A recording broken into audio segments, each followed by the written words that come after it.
কিন্তু আজকে দুঃখের বিষয়, হয়তো অনেকে দেখছেন কোন কার গাড়িতে বলে হামলা করে, এটা একটা পরিকল্পিত। এই সমস্ত জিনিস আমরা চাই না। আমরা সম্প্রীতি রাজনীতি, নাসিরউদ্দিন চৌধুরী সাহেবের পথসভায় আমরা এসেছি, আমরা যাতে উনার যে ভক্ত, উনার সাথে যে মানুষের, উনি বিগত 40-50 বছর থেকে দিরাইতে কাজ করে, আমি প্রতিটি গ্রামে, প্রতিটি এলাকায়, প্রতিটি মহল্লায় যাই, নারী পুরুষ সবার যে মণিকোটায় স্থান করে নিয়েছেন। যারা আজকে নতুন ভাবে আসছে তারা আরো 50 বছরও এটা করতে পারবে না। নাসিরউদ্দিন চৌধুরী আমাদের দিরাইয়ের গর্ব, জনাব ইফতাহুদ্দিন চৌধুরী রুমি সাবেক বিচারপতি এবং আমাদের তরুণের আইডল জনাব তাহের রাহেল চৌধুরী বাবের সহ, আসলে সবার নাম নিতে গেলে অনেক সময়ের দরকার, এমনি সময় হয়ে গেছে। সবাইকে আমার অন্তঃস্থল থেকে ধন্যবাদ, মোবারকবাদ, আর সবাইকে আসসালামু আলাইকুম ওয়া রাহমাতুল্লাহ। আপনারা দীর্ঘক্ষণ, প্রায় 2 ঘন্টা, এখন বক্তৃতা দেওয়ার সময় না। একটা কথা আছে যে খিদার পেট বচনে ভরে না। আমরা বক্তৃতা দিতে থাকি, সারা রাত দিতে পারবো, কিন্তু এখন হোয়াট ইজ দ্য চ্যালেঞ্জটা কি আমরা সামনে? আপনারা জানেন দিরাইয়ের রাজনীতি আমার তো প্রায় 60-র গোটায়। এখন আমরা দেখতে আইতেছি যে বিএনপির সাথেও যেভাবে জমিয়ত, শুধু নয় আলেম ওলামাদের সম্পর্ক। আমি যখন কিশোর ছিলাম, যখন প্রথম দিরাইয়ের বিএনপি গঠিত হয়, আমরা শুনেছি, আমি এখন ছোট, আমার নানার হাত ধরে মাসুম মাস্টার সমাজ ঠাকুর, উনি ছিলেন আহ্বায়ক, আর আব্দুল শহীদ চৌধুরী উনি ছিলেন সদস্য সচিব বিএনপির। ওনাদের কাছ থেকে জিয়াউর রহমান প্রথম দিরাই আসছিলেন। এর সাথে থেকে বিএনপি চিনি, এখন পর্যন্ত বিএনপি 2001 সাল থেকে আমরা বিএনপির সাথে আছি। উলামাদের ঐক্য বিএনপির সাথেই। আমরা একটা সম্প্রীতি এবং ঐক্য, যে আওয়ামী লীগ বিএনপি যে দল করো, দিরাইয়ের মতো যে আস্থা বাংলাদেশের গোটা 64 জেলায় আপনি দিরাইয়ের মতো সম্প্রীতি, রাজনীতি সম্প্রীতি আর কোথাও খুঁজে পাইবেন না। এটা আমরা, কিন্তু আজকে দুঃখের বিষয়, হয়তো অনেকে দেখছেন কোন কার গাড়িতে বলে হামলা করে, এটা একটা পরিকল্পিত। এই সমস্ত জিনিস আমরা চাই না। আমরা সম্প্রীতি রাজনীতি, নাসিরউদ্দিন চৌধুরী সাহেবের পথসভায় আমরা এসেছি, আমরা যাতে উনার যে ভক্ত, উনার সাথে যে মানুষের, উনি বিগত 40-50 বছর থেকে দিরাইতে কাজ করে, আমি প্রতিটি গ্রামে, প্রতিটি এলাকায়, প্রতিটি মহল্লায় যাই, নারী পুরুষ সবার যে মণিকোটায় স্থান করে নিয়েছেন। যারা আজকে নতুন ভাবে আসছে তারা আরো 50 বছরও এটা করতে পারবে না। উনার যে মহাব্বত উনার জন্য, এর জন্য আমরা সম্প্রীতি রাজনীতি চাই, ধ্বংসাত্মক কোনো হিংসাত্মক রাজনীতি না।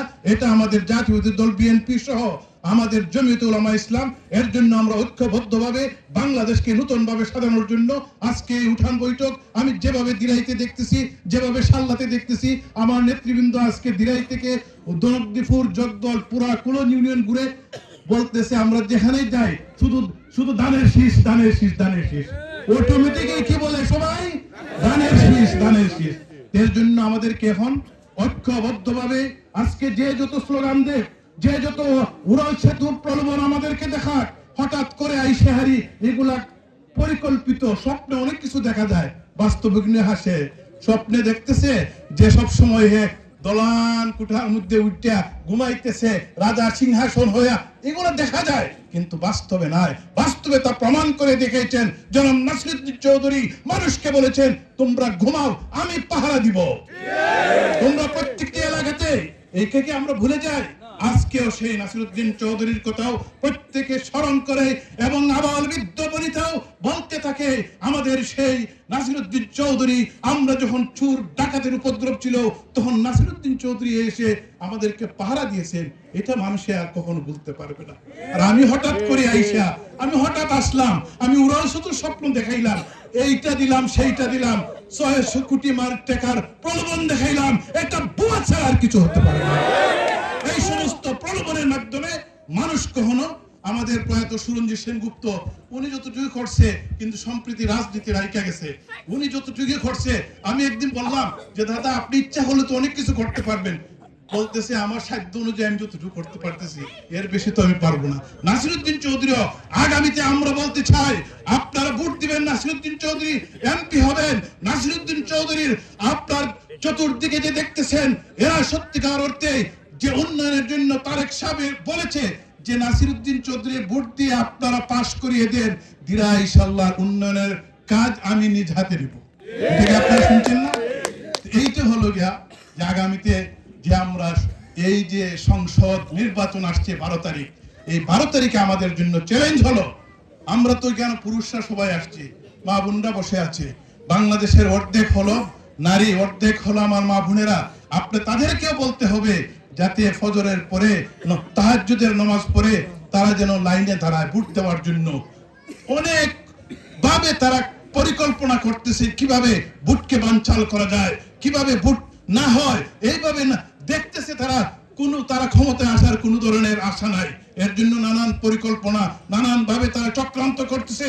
এই চক্রান্ত থেকে বাঁচতে হলে প্রত্যেকটি মানুষকে আপনি একজন নাসির চৌধুরী হয়ে দাঁড়িয়ে যাইতে হবে।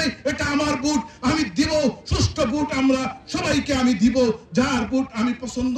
আমরা একমাত্র ঐক্যবদ্ধভাবে নাসির চৌধুরীকে আগামী 12 তারিখ আমরা ভোট দিয়ে, আমরা কি কোথায় ভোট দিব? সবাই কোথায় দিব?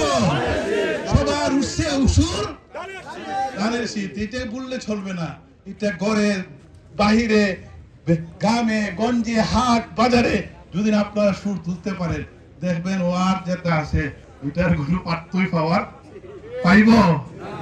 তাহলে আসুন আমরা সবাই, এর জন্য আমরা সুশৃঙ্খল ভাবে আমাদের কোনো প্রতিদ্বন্দ্বিতা হোক। আমি চাই আমরা জমিয়ত বিএনপির যারা আছেন নেতা কর্মীরা, আপনাদের কাছে আমার গুজারিশ, অনুরোধ, সম্প্রীতি রাজনীতি যেন আমরা করতে পারি, সুন্দরভাবে যেন আমরা চলতে পারি, কোনো হিংসাত্মক নয়, কোনো ধরনের ধ্বংসাত্মক কার্যকলাপে আমরা লিপ্ত না হয়ে আমরা সুন্দর ভোট প্রয়োগ করবো। আগামীকালকের একটা দাওয়াত দিতেছি আপনাদেরকে। আগামীকাল বাদ জুম্মা আমাদের বাস স্ট্যান্ড সংলগ্ন যে মাঠ আছে, এইখানে জমিয়তের উদ্যোগে বিশাল গণসমাবেশ অনুষ্ঠিত হবে। আমি চাই চণ্ডীপুরের যারা আছেন, আপনার ঐতিহ্য গ্রাম, আলেমুল আমাদের গ্রাম, আপনার জমিয়তের ডাকে কালকে নাসির চৌধুরী সাহেবের সমর্থনে যে মহা গণসমাবেশ অনুষ্ঠিত হবে, সবাই তো যাইবেন ইনশাআল্লাহ। এই প্রত্যাশা রেখে আজকের মতো বিদায় নিলাম। আসসালামু আলাইকুম ওয়া রাহমাতুল্লাহ।